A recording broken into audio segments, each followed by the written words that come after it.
Hoje, no Dia Internacional dos Trabalhadores, vamos lembrar como eram as relações de trabalho e como a luta sindical fortaleceu e trouxe os direitos aos trabalhadores do mundo todo.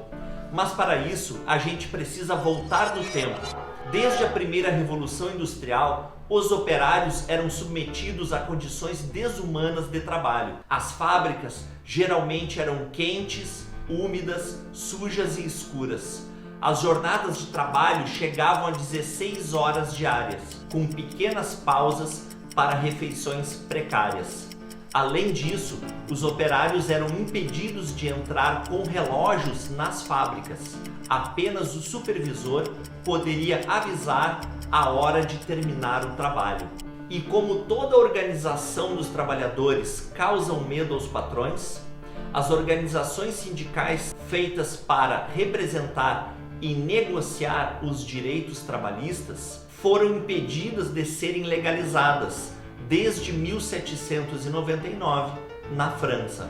Em 1802, a jornada de trabalho das crianças foi limitada ao máximo de 12 horas diárias. Imaginem que barbaridade!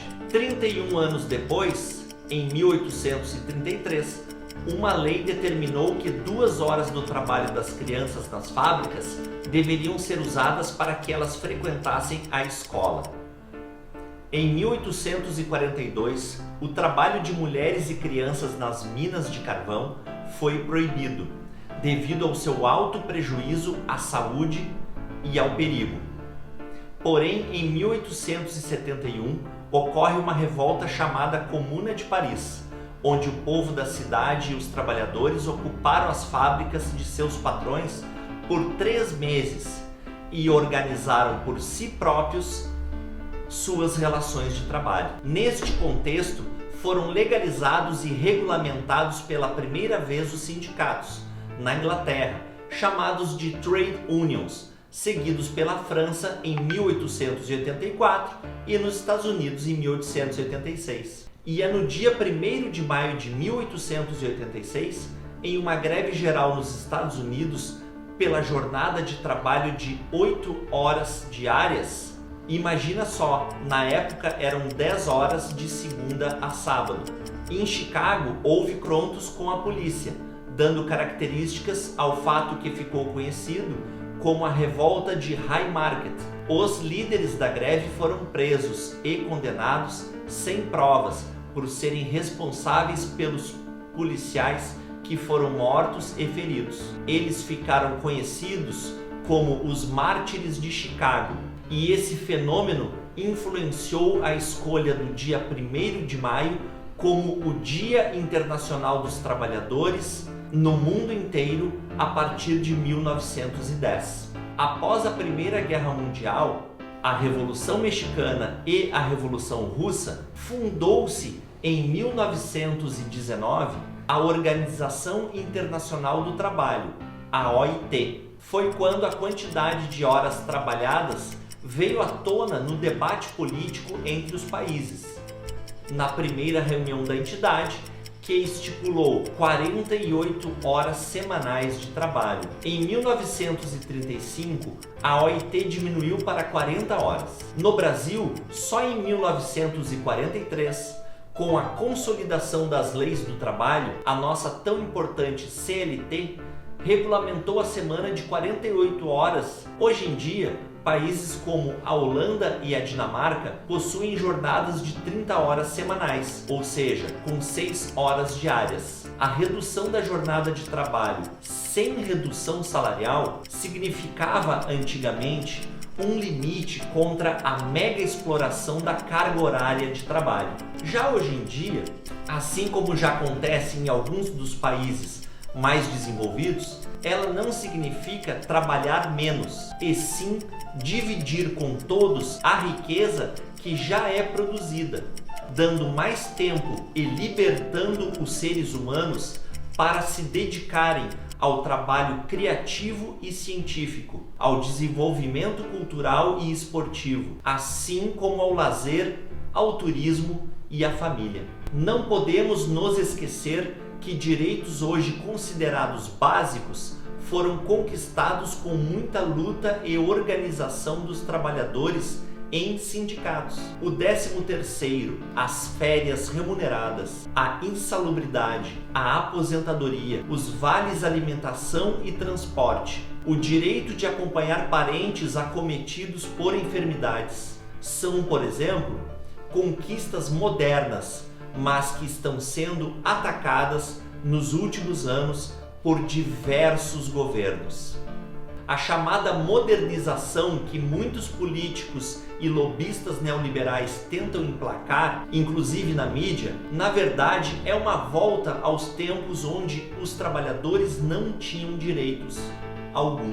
Um exemplo atual é a chamada uberização do trabalho, que precariza as relações sociais de trabalho, com pessoas realizando jornadas de até 15 horas por dia, sem direitos trabalhistas mínimos. Ou a terceirização dos serviços públicos, precarizando este trabalho. Por isso que nós, trabalhadoras e trabalhadores, precisamos nos unir cada vez mais para que possamos frear o sucateamento das condições de trabalho, que vem se acentuando nos últimos anos, tanto no setor público quanto no setor privado. Por isso é tão importante a organização dos trabalhadores em seus sindicatos, pois dessa maneira, juntos, conseguiremos garantir que as práticas desumanas do capitalismo no passado não se tornem uma realidade hoje.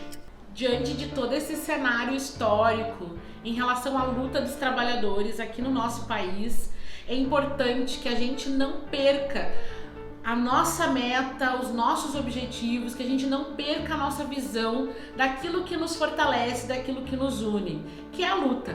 Nós vivemos num país que a gente tem aí acompanhado nas redes sociais, na mídia, na grande mídia, em que a gente vê aqueles que têm o poder, aqueles que deveriam nos representar, negando isso, né? Nós estamos vendo um negacionismo profundo dentro do nosso país e isso vem atingindo diretamente a classe trabalhadora.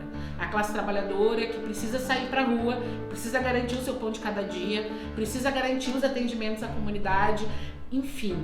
Nós sabemos que com toda esta bagunça que a gente está vivendo dentro do nosso país, nós precisamos estar sempre firmes, né? Nós somos o essencial. A classe trabalhadora é a classe essencial para esse país. Então nós não podemos deixar, não podemos nos eximir de seguir lutando por vacina já, para todos, para todas e para todes. Nós exigimos dos nossos políticos, do poder público, nós exigimos do Estado que garanta o mais breve possível vacina para a nossa população. Essa é a única maneira da gente voltar ao normal, é a única maneira da gente poder trabalhar com tranquilidade, é a única maneira da gente poder realmente fazer com que a nossa sociedade possa progredir. Nós precisamos nos manter firmes, fortes, resistindo e lutando por qualidade de trabalho, lutando por vacina já, lutando por condições de empregos que não sejam precarizados em virtude, por exemplo, da terceirização. Precisamos sim fazer como a história já nos conta, seguir lutando, não podemos abrir mão. Nós estamos vivendo um momento no nosso país em que estamos passando por diversas desconstruções. O trabalhador, a classe trabalhadora, vem passando por diversos desafios e são os mais atingidos. Toda vez que uma reforma ou uma proposta de reforma é apresentada a nível Brasil, né, ou Estado, ou aqui na nossa cidade, em Esteio, sempre os mais prejudicados e são os trabalhadores. E paralelo com tudo isso, é importante a gente lembrar principalmente a sociedade, que é a classe trabalhadora que faz o Brasil andar. Então desejo hoje, no dia 1º de maio de 2021, que a gente tenha muita força. Sabemos que não estamos passando por um momento muito fácil, é um momento difícil, estamos vivendo um momento de crise, e crise profunda, não só econômica, mas crise existencial, onde as pessoas estão perdendo os verdadeiros valores e o verdadeiro reconhecimento daquilo que vale, para que a gente possa sim viver como comunidade, viver como sociedade. E o CISM vem aí fazendo essa luta constantemente, trazendo e tentando garantir minimamente os direitos dos trabalhadores. Hoje, nós estamos lutando para que não retire o que já conquistamos. E é isso, nós vamos seguir lutando para que a gente consiga conquistar novos direitos, mas acima de tudo, não perder o que a gente já conquistou. CISM na luta.